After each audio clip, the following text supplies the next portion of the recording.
कहानी की शुरुआत में मैंने एक्सीडेंटली लिन क्लैन की किडनैप एयरस लिन मुबान को बचा लिया। लिन की बूढ़ी दादी ने एहसान चुकाने के लिए मुझे दो ऑप्शंस दिए, या तो मैं उसकी सबसे प्यारी पोती लिन मुबान से शादी करूं या फिर 100 मिलियन का छोटा टारगेट ले लूं। मैंने बिना सोचे समझे पैसा चूज किया और तुरंत सबसे जल्दी फॉरेन फ्लाइट बुक कर ली। मुझे बस यहाँ से भागना था, उस गोल्डन सर्कल वाली एयरस लिन मुबान से दूर भागना था जिससे मैंने बचाया था। और फिर किस्मत ने मुझे दोबारा जीने का मौका दे दिया। अपनी पिछली जिंदगी में मुबान को बचाने के बाद मैं रोज 5 जॉब्स करता था, अपनी पूरी मेहनत लगाकर उसे एक स्पॉइल्ड प्रिंसेस की तरह पाला। लेकिन जब वो अपने फैमिली के पास वापस गई तो उन्होंने सबको ऑर्डर किया कि उस शर्मनाक पास्ट का जिक्र ना करें। लिन की दादी, जो मेरे फैमिली पर एहसानमंद थी, मुझसे पूछा कि मुझे क्या चाहिए। बेवकूफी में मैंने उसे बोला कि मैं उससे शादी करना चाहता हूँ, मैं उसका पूरा ख्याल रखना चाहता था। लेकिन मुझे पता नहीं था कि फैमिली में वापस आते ही लिन मुबान ऑलरेडी गोल्डन सर्कल के एयर जियो से प्यार कर चुकी थी। शादी के बाद वो मेरे साथ बहुत ठंडी थी, इतना कि जब भी मैं उसका हाथ पकड़ता वो तुरंत जाके अपना हाथ ही धो देती। बाद में वो प्रेग्नेंट भी हो गई और अपने असली प्यार के साथ रहने के लिए उसने खुद मुझे एक खाई से धक्का दे दिया। मारने से पहले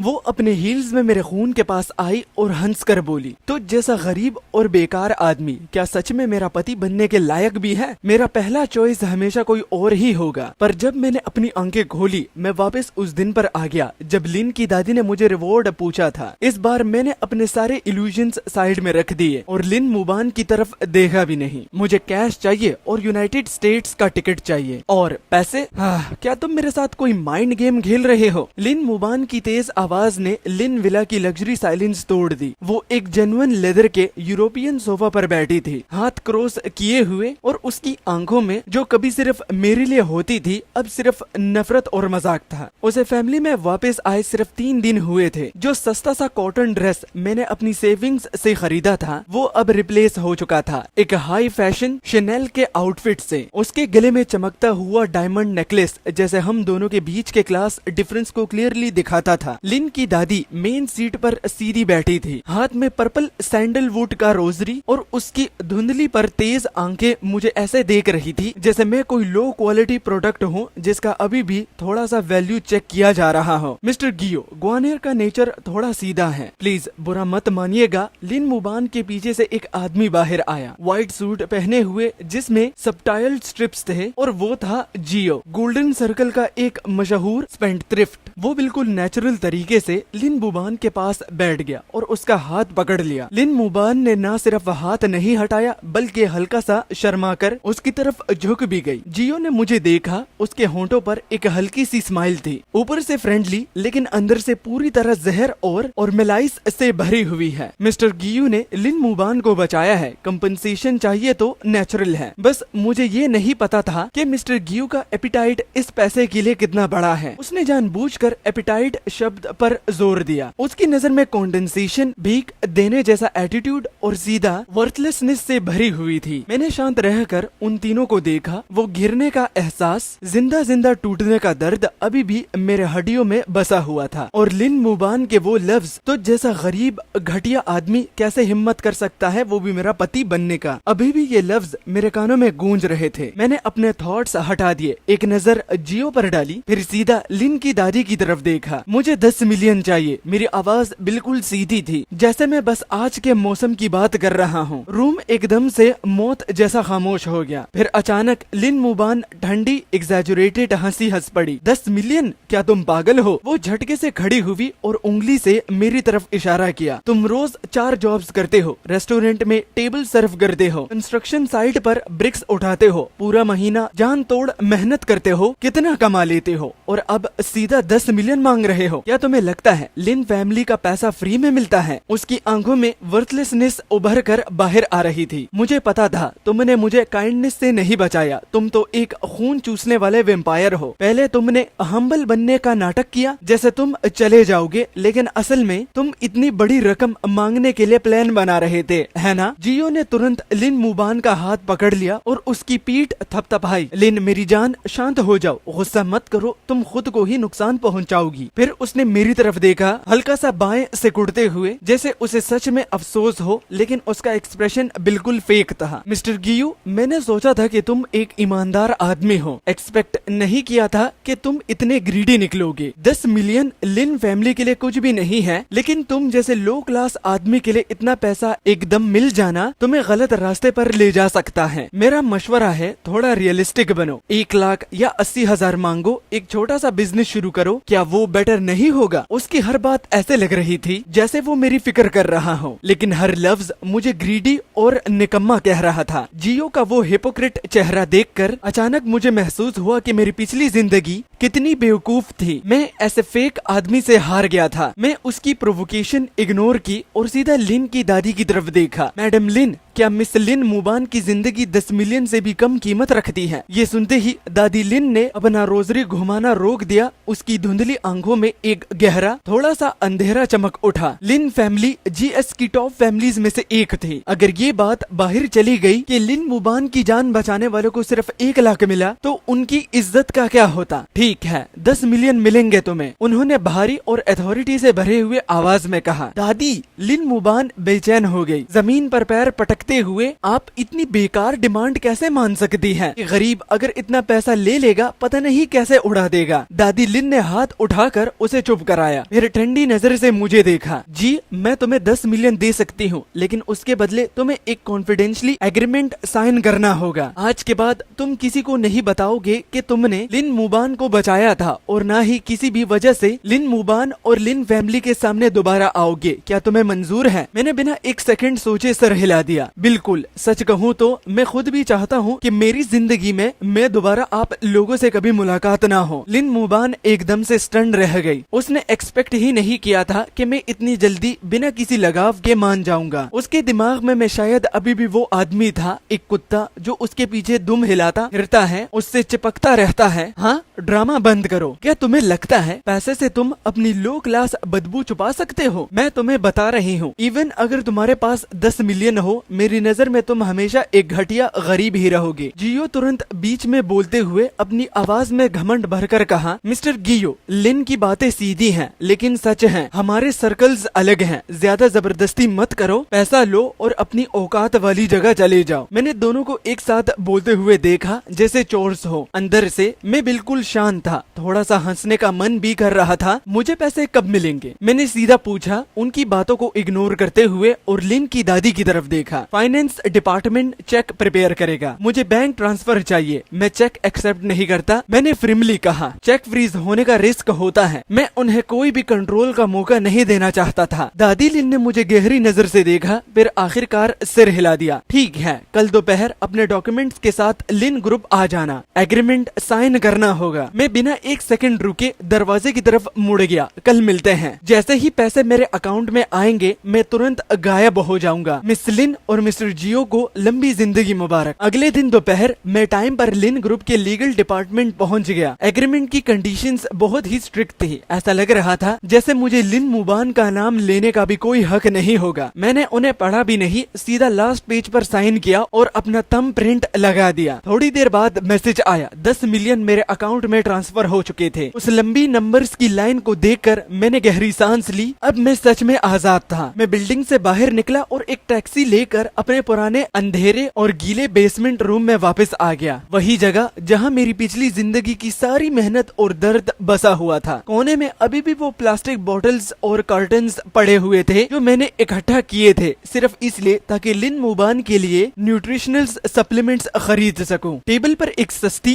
टूटी हुई ग्लास की कप रखी थी जो मुझे तब मिली थी जब मैंने अपने बाप की दी हुई आखिरी पुरानी घड़ी गिरवी रखकर उसके लिए दवा ली थी। मेरी पिछली जिंदगी में जब लिन मुबान अपनी फैमिली के पास वापस गई थी तो वो यहाँ से कुछ नहीं ले गई सिवाय इस कप के। उसने रोते हुए आंखों से कहा था कि ये हमारी मुश्किल भरी जिंदगी की निशानी है, लेकिन बाद में मुझे पता चला कि वो इसे सिर्फ जियो को दिखाने के लिए ले गई थी ताकि वो अपनी लो क्लास सफरिंग दिखाकर उसकी सिंपैथी ले सके। मैंने वो ग्लास कप उठाया, सीधा डस्टबिन के पास गया और बिना हिचकिचाहट के उसे छोड़ दिया। क्रैश की आवाज के साथ ग्लास टुकड़ों में टूट गया। कचरा कचरे में ही अच्छा लगता है। उसी वक्त मेरे कमरे का पुराना जंग लगा दरवाजा जोर से खुल गया। लिन मुबान दरवाजे पर खड़ी थी, नाक को हाथ से कवर किए हुए, चेहरे पर साफ घिन लिखी हुई। उसके पीछे जियो खड़ा था, अपने सफेद रुमाल से हवा करते हुए। हाँ, सच में तुम यहाँ छुपे हुए हो इतनी घटिया जगह पर। लिन मुबान के हील्स सीमेंट के अनइवन फ्लोर पर टक टक कर रहे थे। ये स्मेल तो गटर से भी ज्यादा डिस्कस्टिंग है। जियो ने बाएं सिकुड़ते हुए अपनी सुपीरियर टोन में कहा, मिस्टर गियो, तुम कभी अपनी चीप नेचर से बाहर नहीं आ सकते।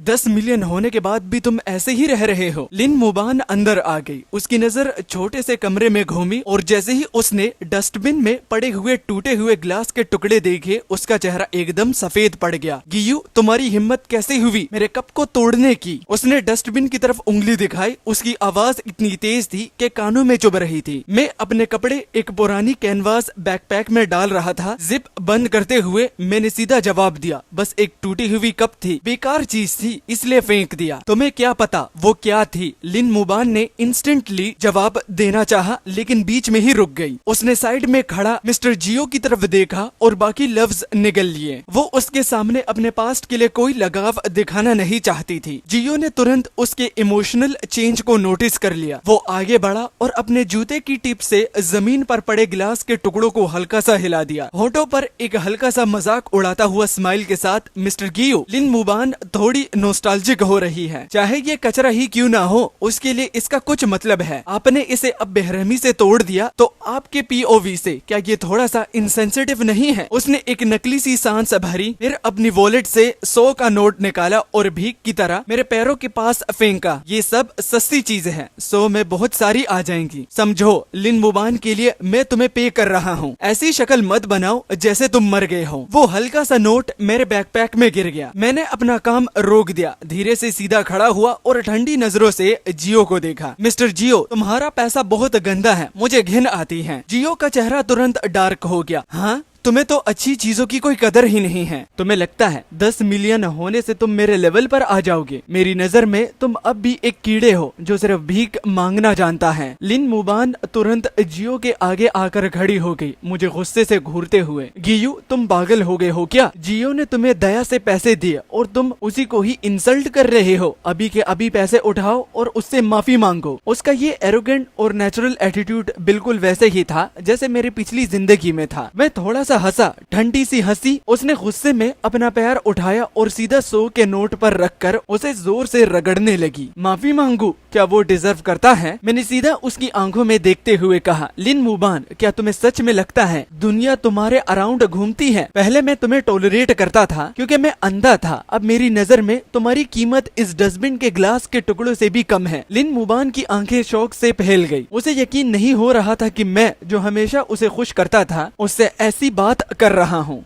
तुम्हारी हिम्मत कैसे हुई मुझसे ऐसे बात करने की? गुस्से से कांपती हुई उसने हाथ उठाया मुझे थप्पड़ मारने के लिए, लेकिन मैंने तुरंत उसकी कलाई पकड़ ली, इतनी जोर से कि वो दर्द से चीख उठी। मिस लिन, अपना ये घमंडी एटीट्यूड संभाल कर रखो। मैंने उसका हाथ झटके से छोड़ दिया। अपने इस कुत्ते को ले जाओ और मेरे घर से निकल जाओ, वरना मैं पुलिस को कॉल करूंगा ट्रेसपैसिंग के लिए। जियो ने तुरंत उसे संभाला और मुझे नफरत भरी नजर से देखा। जिन गाँव में मुझे ऑफेंड करने की हिम्मत की है तुमने, मेरे पास 100 तरीके हैं तुम्हारी जिंदगी बर्बाद करने के। मैंने अपनी बैकपैक कंधे पर डाली, उसकी आंखों में सीधा देखते हुए बिना डरे कहा, जब तुम्हारी मर्जी चाहे तो तब अपने ये तरीके ट्राई कर लेना। मैं वहीं से निकल गया, उन दोनों को पीछे छोड़कर। गियू, तुम इतने क्रूल कैसे हो गए? तुम अनबेरेबल हो। लिन मुबान की गुस्से भरी आवाज पीछे से आई, लेकिन मैंने पलट कर देखा भी नहीं। बाहर निकलते ही सीधा एयरपोर्ट के पास एक होटल चला गया। मेरा फ्लाइट 6 दिन के बाद था, बस मुझे आराम से वेट करना था। लेकिन लिन फैमिली क्लियरली इतनी आसानी से मुझे जाने देने नहीं वाली थी। तीसरे दिन दोपहर किसी ने जोर से मेरे होटल के कमरे का दरवाजा नॉक किया। बाहर 2 ब्लैक सूट वाले बॉडीगार्ड्स खड़े थे, हाथ में एक सस्ता सा सूट लिए हुए। मिस्टर गु, ओल्ड मैडम का ऑर्डर है, आज रात आपको लिन फैमिली की थैंक्स गिविंग डिनर अटेंड करनी ही होगी। बॉडीगार्ड की आवाज में सीधा हुक्म था, कोई नेगोशिएशन का चांस ही नहीं था। मैंने थोड़ा खुद को संभाला और कहा, मैं ऑलरेडी एग्रीमेंट साइन कर दिया है, पैसे भी ले लिए हैं, मुझे किसी डिनर में आने की कोई जरूरत नहीं है। बॉडीगार्ड ठंडी हंसी से हंसा। मैडम ने कहा है अगर आप नहीं आए तो वो उस कंस्ट्रक्शन कंपनी को बर्बाद करवा देगी जहां आप काम करते थे। वैसे भी सुना है कंस्ट्रक्टर आपके साथ अच्छा बर्ताव करता था, है ना? मेरी आंखें तुरंत ठंडी हो गई। ओल्ड मैडम लिन सीधा बेगुनाह लोगों को टारगेट कर रही थी। मेरी पिछली जिंदगी में उस कंस्ट्रक्टर ने सच में मुश्किल वक्त में मुझे कुछ पैसे उधार दिए थे। मैं चाहे जितना भी बदल गया हूँ, लेकिन अपने बेनिफैक्टर को कभी नुकसान नहीं पहुँचाने देता। ठीक ठीक है, मैं आऊंगा। मैंने सूट लिया और पहन लिया। वो क्लियरली एक साइज छोटा था, कपड़े भी रफ थे, मुझे बिल्कुल क्लाउन जैसा बना रहा था। लिन फैमिली चाहती थी मैं सबके सामने मजाक बन जाऊं ताकि जियो और ज्यादा शाइन करे। रात के 8 बजे मुझे आधा जबरदस्ती ले जाया गया जिंगसू के सबसे लग्जरियस होटल के बैंक्वेट हॉल में। गोल्डन चमकता हुआ हॉल, हर तरफ हाई क्लास लोग। जैसे ही मैं अंदर घुसा सबकी नजर मुझ पर टिक गई। ये कौन है? कितना बेकार कपड़ा पहना है, अंदर कैसे घुस गया? सुना है इसने मिस लिन को बचाया था, कितना गवार लगता है। इसका जियो से क्या कंपैरिजन, जमीन आसमान का फर्क है। ये सारी थी की बातें बिना फिल्टर के मेरे कानों में पड़ रही थी। मैं चुपचाप एक कोने के सोफा पर जाकर बैठ गया, एक गिलास पानी उठाया, धीरे से पीने लगा। कुछ ही देर के बाद क्राउड में हलचल मची। लिन मुबान जियो का हाथ पकड़े हुए बिल्कुल एक स्टार की तरह एंट्रेंस ली। सब लोग उनके आसपास घूम रहे थे। उसने आइस ब्लू हाई कोर्चर ड्रेस पहनी हुई थी, चमकती हुई। जियो एक परफेक्टली टेलर्ड ब्लैक सूट में था, चेस्ट पर सैफायर ब्रोंच लगा हुआ। दोनों एक परफेक्ट कपल लग रहे थे। स्टेज पर खड़ी हुई दादी लिन ने मुस्कुराते हुए अनाउंस किया, आज मैं खास तौर पर यंग मास्टर जियो का शुक्रिया अदा करना चाहती हूँ, जिसने अपनी जान की परवाह किए बिना मेरी पोती लिन मुबान को बचाया। इस एहसान को लिन फैमिली कभी भी नहीं भूलेगी। दादी लिन को सच को इतनी आसानी से तोड़ मरोड़ कर बोलते हुए सुनकर मुझे सच में हंसी आ गई। अपनी जान दांव पर लगाकर मैंने लिन मुबान को किडनैपर से बचाया था, लेकिन सारा क्रेडिट तो जियो को दे दिया गया, मेरा नाम तक नहीं लिया। जियो 2 वाइन ग्लासेस लेकर मेरी तरफ आया, चेहरे पर वही नकली स्माइल। मिस्टर गियू, पहले लिन मुबान का ख्याल रखने के लिए थैंक्स। आखिर आप जैसे लोगों के लिए ये सब नॉर्मल ही है ना। ये ग्लास आपके एफर्ट्स के लिए। इसकी आंखों के कोने में साफ जहर था, अभी भी रूम वाली बात से जलन रखता था। मुझे पता है आप जेलस हैं कि लिन मुबान ने मुझे चूज किया, लेकिन फीलिंग्स फोर्स नहीं की जा सकती। उसने जानबूझकर अपनी आवाज ऊंची की ताकि सब लोग सुन सके। गेस्ट की नजर हम पर आ गई। मैंने उसे ठंडी नजर से देखा। तुम कौन होते हो ये सोचने वाले कि मैं तुमसे जेलस हूँ। जियो एकदम आगे बढ़ा, फिर अचानक लड़खड़ा गया और वाइन का ग्लास उसके अपने सीने पर गिर गया। वो ज्यादा ही ड्रामा करते हुए जमीन पर गिर गया। व्हाइट सर पर लाल वाइन फैल गई। हॉल में हंगामा मच गया। लिन मुबान भीड़ को चीरती हुई दौड़ी। जियो, क्या तुम ठीक हो? उसने उसे उठाया, घबराहट में उसकी शर्ट साफ करने लगी। जियो ने आंखों में आंसू भरकर कांपते हुए कहा, मुबान मैं ठीक हूँ, मिस्टर गू बस थोड़ा गुस्से में है। उसने जानबूझकर धक्का नहीं दिया। उसकी ये एक्टिंग देखकर मुबान का गुस्सा फट गया। वो पलटकर मेरे सामने आ गई, हाथ उठाते हुए। मैंने हल्का सा सिर साइड किया और उसका थप्पड़ बच गया। जियो, तुम घटिया इंसान, वो चीखी। जियो ने तमीज से तुम्हें ड्रिंक ऑफर की और तुम उसे धक्का देते हो। अभी के अभी घुटनों पर बैठो और माफी मांगो, वरना आज मैं तुम्हें कभी माफ नहीं करूंगी। गेस्ट भी उंगली उठाकर बोले, क्या बदतमीज आदमी है। लिन फैमिली ने इस कचरे को क्यों बुलाया? इसे घुटनों पर बैठना चाहिए। मैं वहीं पर खड़ा रहा, बिल्कुल शांत, इन सो कॉल्ड हाई सोसाइटी लोगों को ठंडी नजर से देखते हुए। और अगर मैं माफी ना मांगू? मैंने सीधा पूछा। माफी नहीं मांगोगे? लिन मुबान की नजर और भी घिन से भर गई। अपनी औकात भूल गए हो तुम। क्या तुम्हें लगता है 10 मिलियन मिलने से तुम यहाँ कुछ भी कर सकते हो? तुम्हें कुचलना एक कीड़े को कुचलने से भी आसान है। जियो अभी भी उसके कंधे पर झुककर ड्रामा कर रहा था। लिन मुबान, छोड़ो, शायद अपनी लो बैकग्राउंड की वजह से इंफीरियोरिटी फील करता है, इसलिए ऐसे बिहेव कर रहा है। मैं कपड़े बदल लेता हूँ, बात खत्म। लेकिन उसकी हर बात ने लिन मुबान को और भड़का दिया। नहीं, आज ये घुटनों पर बैठकर माफी मांगेगा। इसी वक्त दादी लिन अपने बॉडीगार्ड्स के साथ आगे बढ़ी, हाथ में रोजरी घुमाते हुए। आंखों में ठंडी सख्ती चमक रही थी। गियू, लिन फैमिली तुम्हें इज्जत दे रही है, ना शुक्र मत बनो। अगर आज तुम घुटनों पर नहीं बैठे तो मैं जब चाहूँ तुम्हारे 10 मिलियन फ्रीज करवा सकती हूँ और तुम्हें सिर्फ जिनगांव नहीं, पूरे देश में जीने लायक नहीं छोड़ूंगी। उसके लफ्जों के साथ ही 10 से ज्यादा बॉडीगार्ड्स हमें घेर कर खड़े हो गए। सबको लग रहा था एक गरीब आदमी होने के नाते मैं अब झुक जाऊंगा, भीख मांगूंगा। लेकिन उस वक्त मैं हंस पड़ा, एक अजीब सी हंसी जो पूरे हॉल में गूंज उठी। हंस क्यों रहे हो? पागल हो गए हो क्या? लिन मुबान ने गुस्से से पूछा। मैंने धीरे से अपना फोन निकाला। मैं इस बात पर हंस रहा हूँ कि तुम लोग जो खुद को हाई सोसाइटी समझते हो, एक सस्ते एक्टर के हाथ की कठपुतलियां बन गए हों। ये कहकर मैंने अपने फोन में एक ऐप ओपन की। थोड़ी सी हैकिंग स्किल्स मैंने पहले सीखी थी ताकि लोग मुझे बेवकूफ ना बना सके। कुछ देर पहले जब मैं कॉर्नर में बोर हो रहा था, मैंने होटल का कैमरा सिस्टम को एक्सेस कर लिया था। लिन मुबान, आंखें खोल कर देख, असली झूठा कौन है। मैंने बटन दबाया, हॉल की बड़ी स्क्रीन पर सिक्योरिटी फुटेज चल पड़ी। वीडियो में क्लियरली दिख रहा था जियो मेरे पास आता है और मैं हाफ स्टेप पीछे हट जाता हूँ। हाथ पॉकेट्स में, उसे टच तक नहीं करता, वो खुद ही उलझ कर घिरता है और वाइन अपने ऊपर गिरा लेता है। पूरा सीन बिना किसी ब्लाइंड स्पॉट के रिकॉर्ड था। हॉल में डेड साइलेंस छा गया। गेस्ट चुप हो गए, कुछ लोग शॉक में, कुछ लोग समझ गए। मैंने फोन बंद कर दिया और सीधा जियो की तरफ देखा। उसका चेहरा सफेद पड़ चुका था। मिस लिन, आपका ये कुत्ता इतना अच्छा एक्टर नहीं है।